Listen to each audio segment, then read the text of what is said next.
So there are a lot of these tutorials out right now for making masks, and I hope I can add just a little bit different perspective.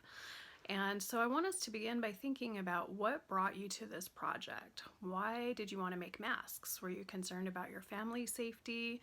Are you doing them to donate to other people? But I think there's a lot of power by taking a minute to be mindful about the purpose of what you're doing and to keep that purpose in your mind as you're sewing so that you can be really present in the moment and present in the experience of what you're doing.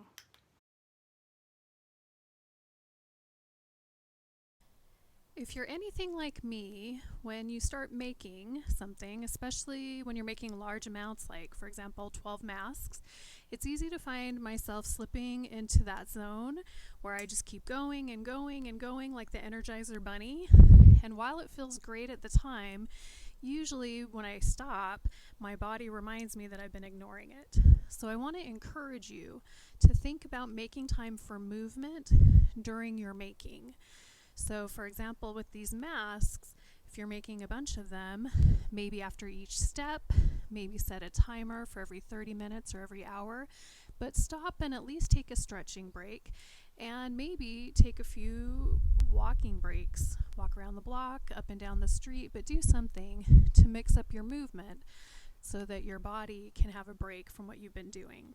So a couple of stretches that I like that you can do at your sewing machine. I'm outside because I needed a break from my sewing room.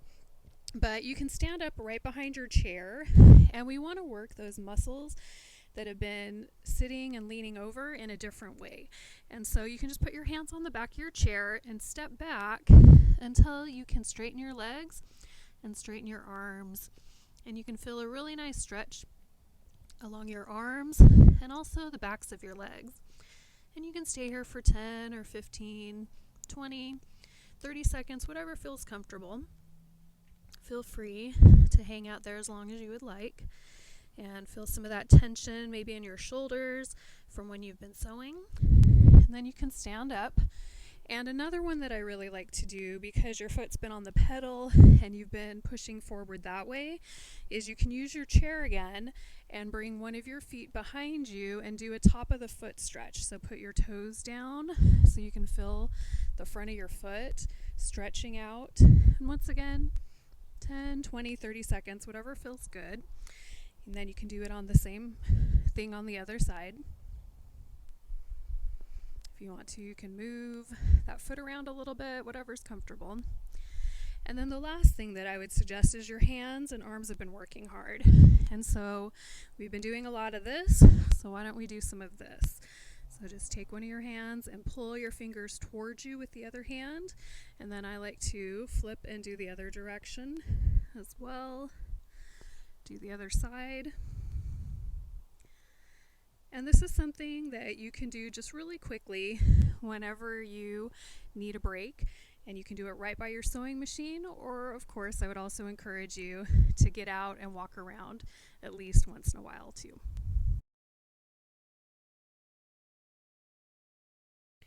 So a traditional way to do the ties would be to be at the ironing board and tuck under about 1/4 of an inch and press that down. And then I would fold it in half lengthwise and press that all the way down. And then you can open it up and start tucking those sides into the middle, because the goal is to have a finished edge. So tuck those into the middle. You might want to turn your iron at a little bit of an angle so that the steam doesn't come quite so much on you. And burn your fingers.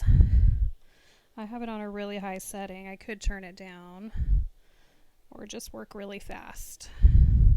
So that's going to give you a really nice finish. And then you would come to the sewing machine and we want to sew that open edge down close to the edge.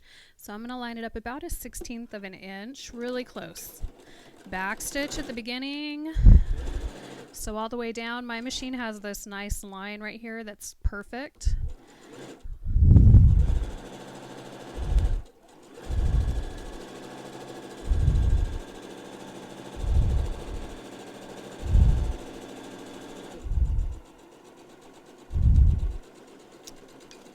Don't forget to reverse at the other end.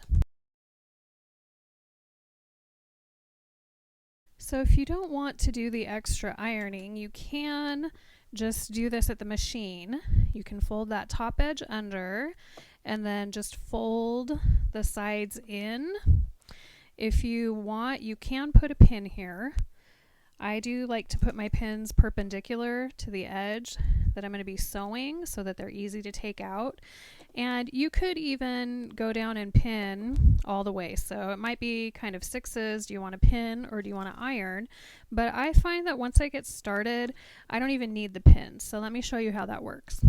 So this time we're going to tuck it under, line it up close to the edge. You can start a little bit down because sometimes it gets caught. I do like to take that pin out. So come forward, go back, come forward. And then if you have it, it's really helpful to put your needle down so that it will stop and you won't end up with gaps. So you can go ahead and sew forward till you get to your pin. And then I find that if I tuck it down here off my sewing machine, I'm about 6 inches down. If I fold and tuck here, then it becomes easier to kind of tuck the rest of this in without too much work. And then you can just keep sewing.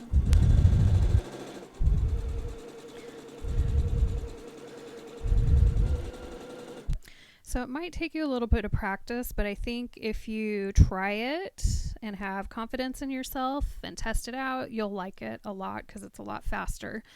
The sewing takes longer, of course, but you don't have to do the pressing.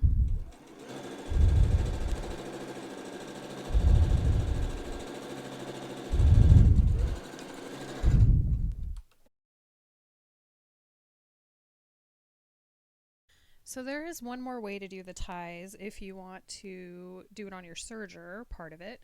You can fold under that top edge, fold your fabric in half, and then line it up with the blade on your serger. And it's okay if you trim a little bit off the edge, but try to keep it lined up so you don't trim off much. And we're just going to serge all the way down.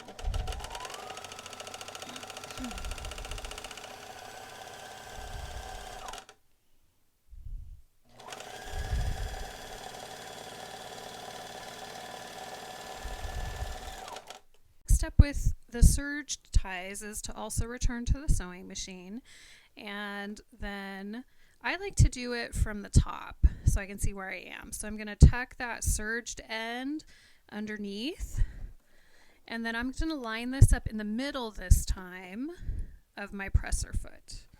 So I'm going to sew down the middle instead of on the edge. I find that works a little bit better with the serging. So same thing, come forward. Sometimes it's a little hard because it's a little thick right there, so you might have to start forward a little bit, and you might have to move it a little bit, and then reverse. Okay, and then just sew down the middle this time.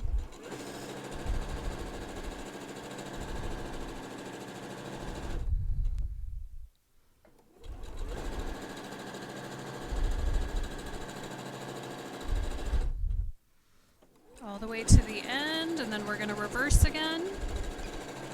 And that's it.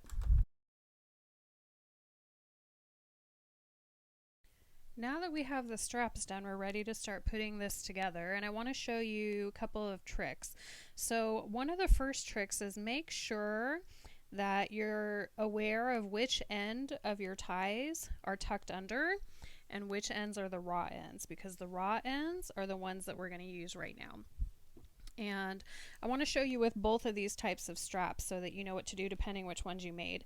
So if I did the serge straps, I would just want to make sure that I'm putting them in the corner, and I'm going to put the serging up, and you want to be consistent. So make sure that you put the serging up on all of the corners so that the straps are facing the same direction.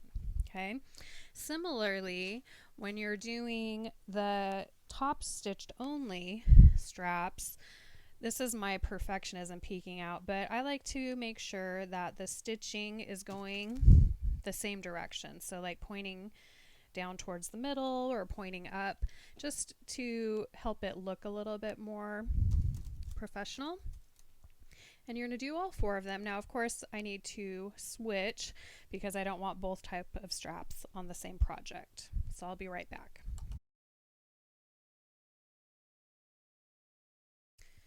Now that you have all the ties pinned on, go ahead and gather the ties together and put them so that they'll be coming out of one of the long edges. That will help keep them out of the way and make it easier to turn in a minute. So we're going to go ahead and repin now. So line up your corners and move those pins so that they're now going through all the layers. And if you like, you can add another pin in the middle. Go and do the short side.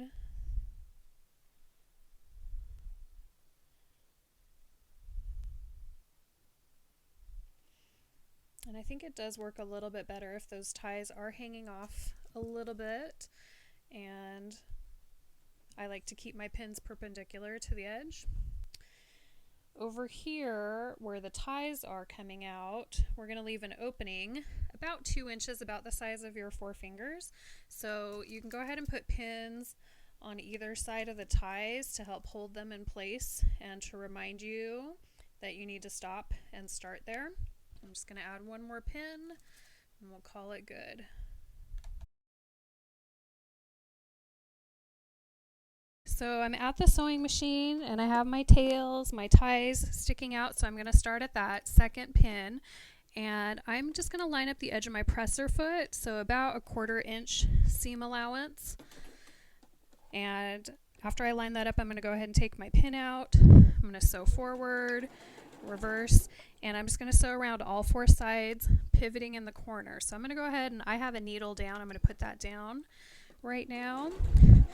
And then when I get to the corner, I'm going to stop before I get too close, get my pin out of the way.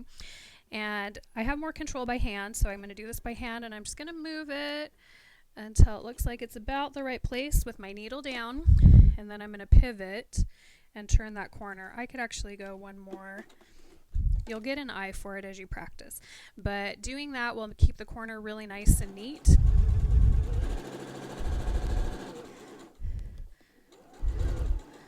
So once again, when you get close to the corner, slow down, put your needle down, lift your presser foot, and pivot.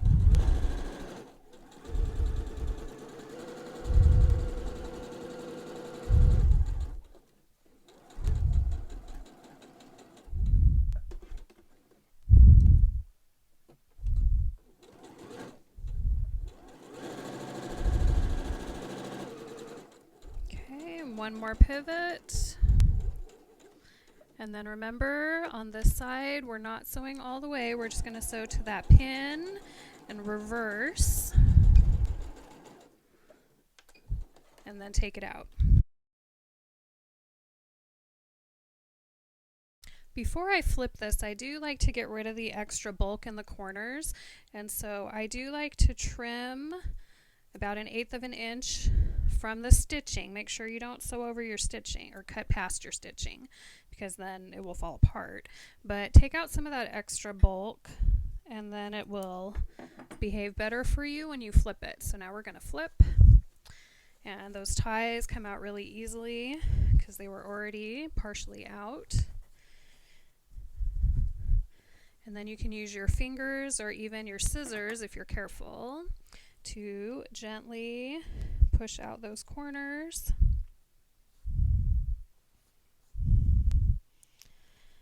Though they actually work kind of nicely if they're a little bit tucked in, since those straps are in the corners. So just be gentle and just push that out a little bit. And then this is a place where I would definitely press because it will help it turn out nicer. So we're going to take a time out and head over to the iron. So now that I'm at the iron, I'm just going to make sure that that top part, the opening, gets tucked under, and then I'm just going to give it a gentle press, and we'll be ready to top stitch.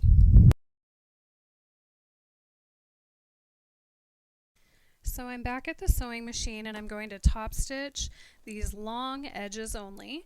So I'll start Actually, I want to make sure that I reinforce these straps, these ties. So I'm going to start there and reverse over them just to give them a little bit extra support. And then I'm going to sew across this top part once again, making sure that I get this opening sewn shut. And you can sew close to the edge.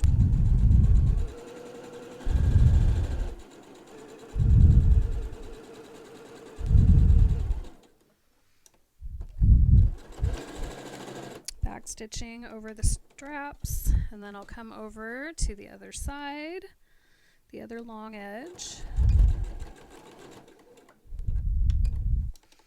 and do the same thing.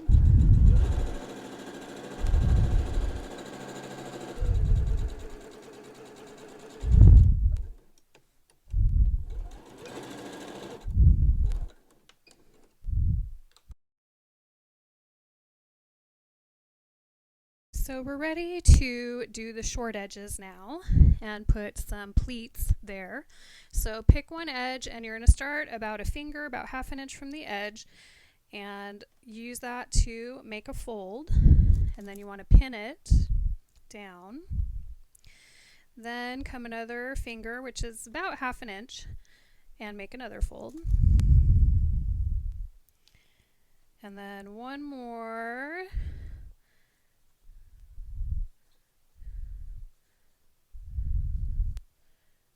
Okay, that one's just a little big, so I'm just going to make that one a little tiny bit smaller so that there's room for that one. Okay. So then you're ready to flip to the other side, and remember we're mirroring what we did before. So start at the other side, the left side, come about a finger, tuck that under, and pin, come about a finger, tuck, and pin,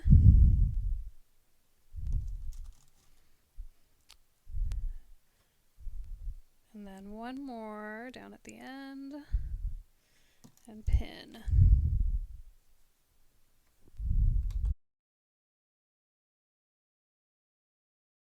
Get the sewing machine, and we're going to sew these short edges down, and we want to reinforce them. So you could either sew them twice, or if you have a stretch stitch you could use that, and then you would only have to go once. So I'm going to come a little bit further in this time just to make sure I grab my pleats. So I'm about 1/8 of an inch instead of a 1/16, and I'm using that reverse stitch just for a little extra durability.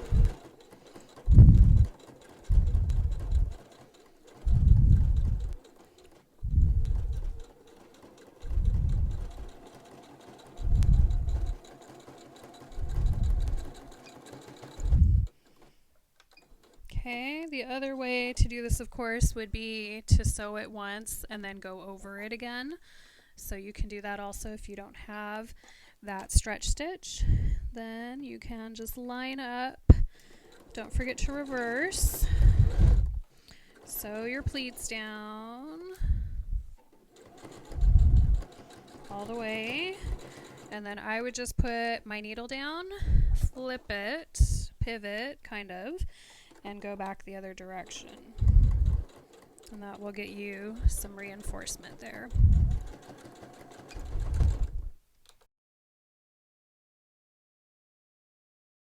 So after you trim all your threads, you have your finished mask with ties made out of cotton so that it can be sanitized and it can be reversed. There you go.